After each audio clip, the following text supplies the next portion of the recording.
Hi everyone, Archie here at the QTube. Today I'm going to be taking you through my demo score for our recent film, Mia's World. By scoring this film and submitting your score, you'll be in with a chance of winning a string quartet session or a library from Fracture Sounds. All of the assets from my demo score are included in the package when you download the film, so you can go ahead and check out the score yourself. But for now, let's crack on with the walkthrough, starting with the score itself. You know those moments when the world slows down and you see things differently? That's where I live. Between the beats and the breaths, where the ordinary meets the unexpected. In this city of concrete and whispers, every corner holds a secret, every alley a story waiting to be told. I've learned that life's a series of choices, like a melody waiting to be composed. Each note, each step, it's all a part of a rhythm that only I can hear. Whether I'm riding through the city or lost in thought with my headphones on, I'm constantly chasing dreams. The kind that keep you awake at night and drive you forward. I'm Mia, and I make every beat count. This is my anthem, my journey through the symphony of life.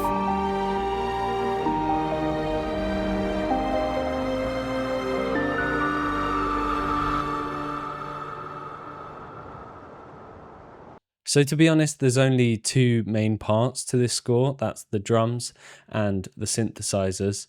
There's not really much else going on apart from an electric guitar that comes in and some strings that come in towards the end. And the thing I started with when writing the score was the drums, so let's start with those. Let's hear the main groove by itself first of all.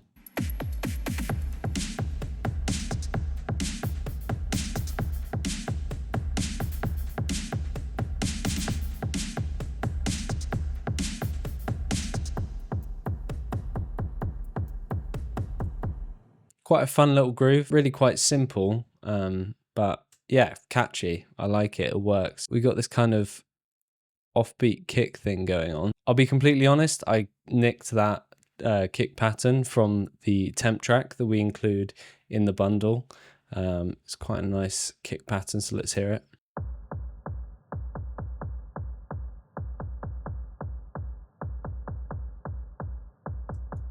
And then we've just got the snare on 2 and 4, as you usually would.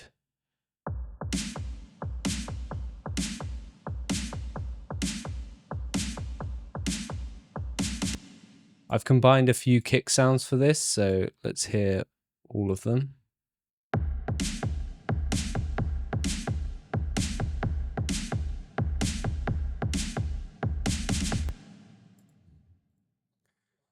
You've also got this kind of kick sweepy thing that comes in and out.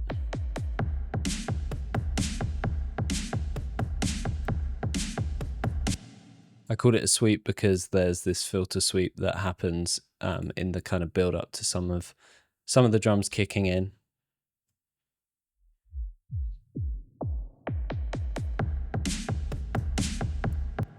Now let's hear the hi-hats by themselves.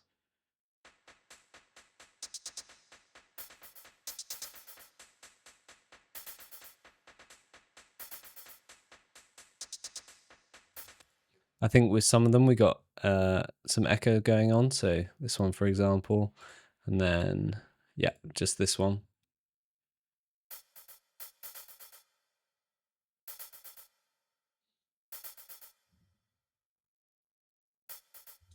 For that I'm using Echo Boy by Sound Toys. I'm using this ping pong echo that moves from left to right.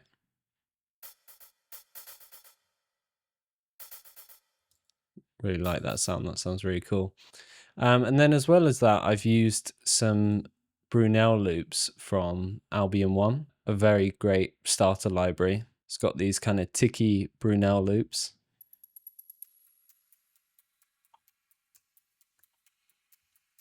which just add that nice extra layer. Let's hear everything together, having a look at the MIDI at the same time, so you can see everything working together.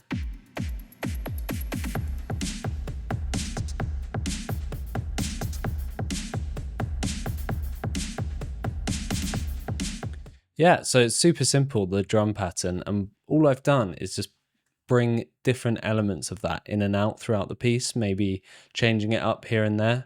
I pretty much started with it going throughout the whole piece and then cut it down to the moments where it's most effective. And then also we've got these this riser to bring us in and out of some sections.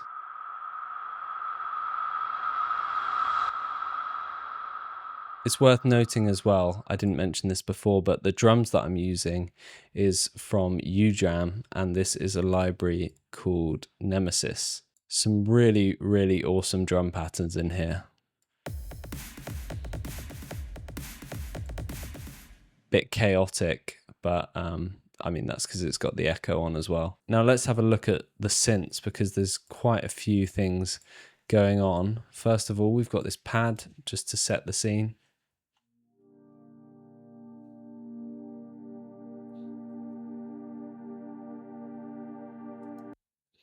Really nice pad from the Originals Media Toolkit, I think it is. Yeah. Again, another starter library. They're only £29 each. Yeah, and it's got everything you need to start composing for media. And then I'm using a few synths from a library that I really love, which is tape synths from Spitfire Audio. Yeah, just some really, really cool synth sounds in there. Let's have a listen to some of these.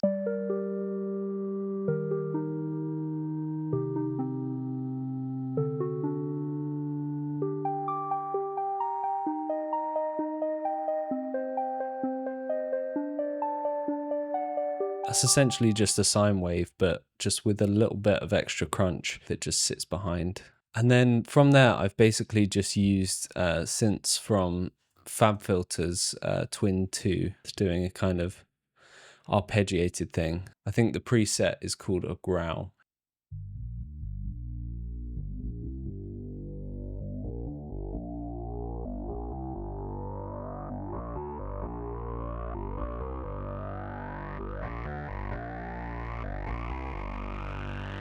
I think you can see why it's called that. I started with that alongside the drums, and I was thinking, what can I do to just make this a little bit more exciting? And just adding a tiny sort of pickup into beat one from another synth changed that. So that's filling in the gaps that we have with this long held note here.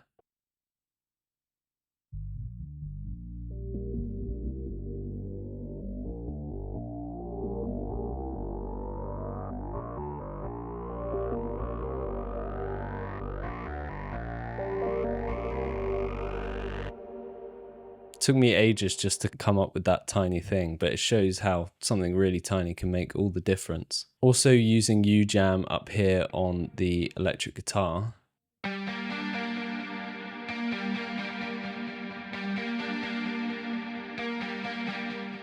For that, I've used a really nice bit of echo as well, along with this library, Fin Neo, which is also from UJam. You can get some granular effects with it and that sort of thing. And then I've placed that in this huge black hole reverb from Eventide. Not sure how you say it. But yeah, for this track, it was essentially just throwing everything at it, and then finding what worked and what didn't work. This is a concept that I first heard mentioned by Rick Rubin when talking about one of Kanye West's later albums. This idea of being a reducer rather than a producer is something that comes up a lot nowadays, but it's a really great idea. Just sort of throw everything at it and then reduce it down to what fits that moment. And that's something that can be suited to writing music for image. Finding the moments in the spotting where I want to just take it down a notch, a little different idea maybe for a second. So I take the drums out, and bring in a different synth sound, and then the moments where you want it a bit more powerful and pushy and have a bit of momentum, bringing the drums back in there. And then finally in the end section, we've got some strings coming in, really simple ideas, just sort of following the chord progression, because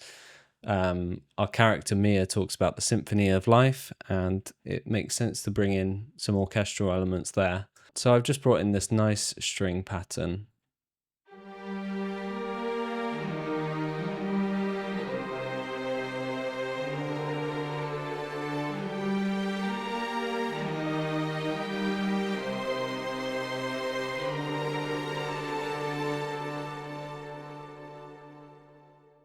And then in the automation, we have this echo coming in right at the end. Automation is doing a lot of heavy lifting in this track. Let's open up the automation panel, and you can see that basically we've got a few filter sweeps and that sort of thing going on, and just a bit of rise and fall in the gain here. So this one, this darker blue is gain, and this lighter blue is filters opening up and closing. So yeah, that's how you're able to get the idea of things growing, and again down here. And I think automation is kind of gets slept on a little bit. It's a huge part of building that dynamic range. So having hard hitting sections, and then also having sort of more low key filtered sections.